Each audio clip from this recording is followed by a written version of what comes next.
নমস্কার বন্ধুরা, চলে এসেছি আবার একটা চটজলদি রেসিপি নিয়ে।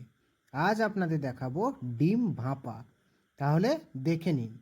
প্রথমেই আমরা এখানে ডিম সেদ্ধ করতে বসিয়ে দিয়েছি। ডিম সেদ্ধ হয়ে গেলে এরপর আমরা একটা মশলা বানিয়ে নেব। তার জন্য নিয়ে নেব প্রথমে পোস্ত, সাদা এবং কালো সর্ষে এবং তার সাথে কিছুটা লঙ্কা। এগুলো দিয়ে আপনাদের পেস্ট করে নিতে হবে। এরপর কড়াইয়ের মধ্যে দিয়ে দেব তেল, হলুদ, লবণ। তারপর সেদ্ধ করা ডিমগুলোকে ছাড়িয়ে এক এক করে এই তেলের মধ্যে আপনাদের লালচে করে ভেজে নিতে হবে।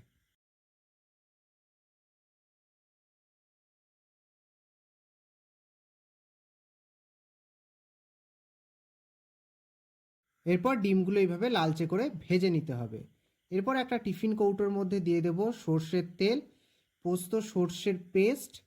তারপর দিয়ে দেবো এর মধ্যে হলুদ গুঁড়ো, লঙ্কার গুঁড়ো, একটু চিনি এবং স্বাদ অনুযায়ী লবণ। তারপর দিয়ে দেব টক দই। দিয়ে সমস্ত মিশ্রণটা আপনাদের ভালোভাবে মিশিয়ে নিতে হবে।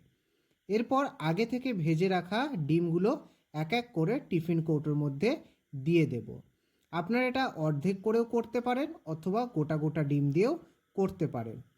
তারপর দিয়ে দেব পরিমাণ মতো জল, দিয়ে সমস্ত মিশ্রণটা মিশিয়ে দেব।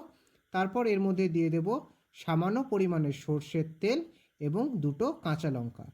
তারপর টিফিন কৌটোটা ঢাকনা দিয়ে কড়াইতে পরিমাণ মতো জল দিতে হবে।